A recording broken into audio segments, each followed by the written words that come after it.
And we'll start with what we just witnessed. Auburn, they prevailed in the jungle 53-51 over Tennessee. Brandy, the floor is yours. We see the hat you got on there, so I'll let you start things off. Yeah, I mean, this team just keeps finding a way to win close games. They really needed Janai Broome back for this game, posting a double-double right off of an injury, 16 points, 13 rebounds, 4 blocks. Really impressive rebound off his own miss to send it to Miles Kelly for the 3-point winner. Cannot say enough about Janai Broome and his performance tonight. He seriously put the team on his back when our guards were struggling significantly. If you guys watched this game, it was a really tough watch. Bully ball defense on both sides, but also just both guard rooms for both teams really struggled all night long. And just the officiating, neither team could really get in a flow on offense. So, but yeah, I mean, this team just showed so much fight, and I really feel like Janai and Tahad Pettiford and Chad Baker Mazara came in clutch at the end, and obviously Miles on his 3-point shot. So, really exciting team, exciting game, and there's a reason this team is the number one team in the country. Yeah, you mentioned it being a tough watch. Tennessee, they hit their first three of the game in the second half. I don't remember how much time in the second half it was, but Chaz was the one to get it going for them. And both these teams, it was a horrid shooting night. 31% for Tennessee, 31% for Auburn as well. And then we've got 18% from three for Tennessee and 15% from Auburn. But Miles Kelly, he stepped up and made the big one that prevailed Auburn there in the end, and that's all that really matters. And I'd also like to say I tweeted it out on the account, our page. The college officials, we got to do better because this was terribly officiated on both Very sides, bad. not just Auburn, not just Tennessee, like all around. It was just completely terrible, a ref disaster class. But I don't want to get off on that tangent. Blake, the floor is yours now, my man. What'd you think about this game? Obviously, it was a bit of a tough watch at times, but the last couple minutes there, it was pretty cinematic. I mean, this is a huge win for the Tigers. It's their seventh ranked win of the season so far. And when you're considered the number one team and you're running through teams that are highly touted in college basketball, it's kind of telling of how good your program really is right now.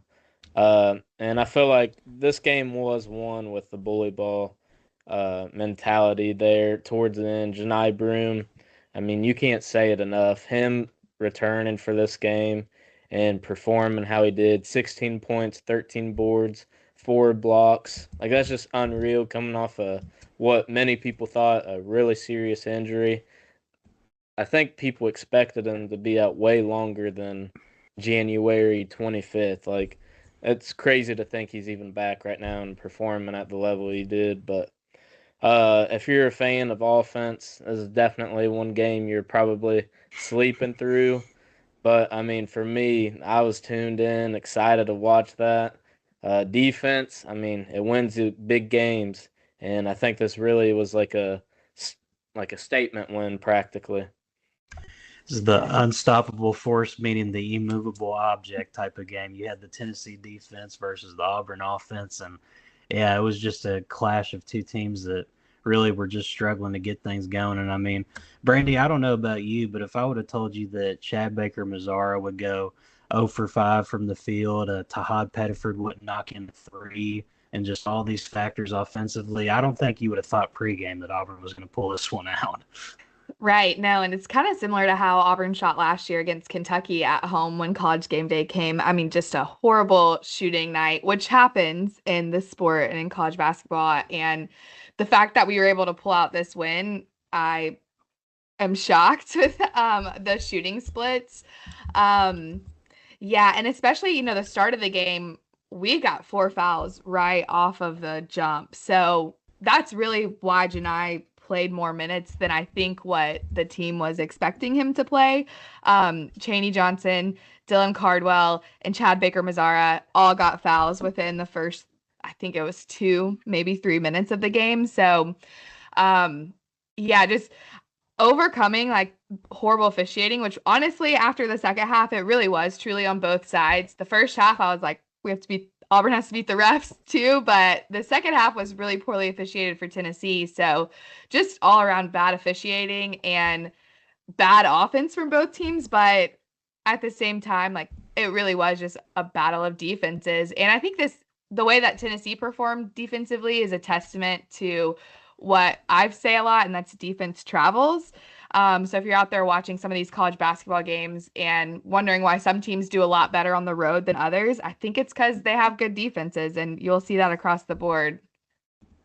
Yeah, for sure. And I mean, pivoting over towards the Tennessee side of things, I mean, to show how unforgiving this league is, after tonight, they got to host Kentucky on Tuesday, and then they also host Florida on Saturday next week. So there's no breaks here for Tennessee. And obviously, they got to figure something out here, Blake, because offensively, this was about as egregious as it gets for them. I mean, both teams, obviously, but we've mentioned some offensive struggles with Tennessee in the past, so this isn't really a first time thing for them. So what do we think they got to do to get things right? Because they're heading into a really big week here.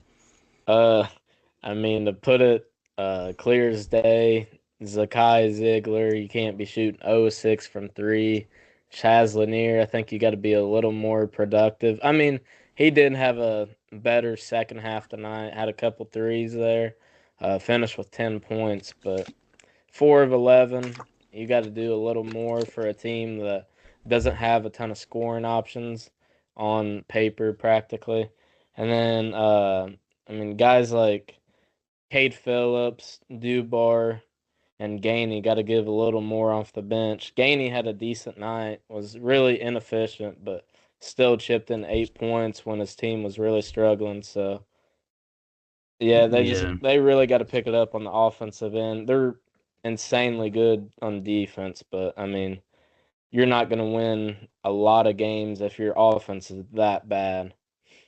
Yeah, no, and on the preview of all of this, I mentioned, like, we obviously know Chaz Lanier, he's going to put up shots and he's going to try to get things going offensively. And then pair him with Sakai Ziegler. Those two are the guys you're always going to look to. But I mentioned that it was going to take a performance from somebody else, maybe a Milicic or a Meshack or even Jordan Gainey coming off the bench if Tennessee wanted to pull this one out. And that obviously didn't happen. Jordan Gainey, he went 3 for 10. He had some big shots and moments, but really just not enough juice to push them over Auburn, and really nobody had enough juice. But the biggest thing about this result for me is just seeing Auburn play this style of game and be able to come out on top. I just think that's a testament to how good they are and how many different styles they can play. There's going to be nights, obviously, where the offense is humming and it looks like nobody can stop them, and then you're going to have these nights, like Brandy said, where the shooting just doesn't go right and you got to find other ways to win. And they found the ways to win here. They made the shots in the spots they needed to, and they got the stops that they needed as well. And Brandy, I don't know about you, but if I'm an Auburn fan, I would be telling College Game Day to never come back, because there seems to be like a curse with these games now, back-to-back years of just egregious shooting.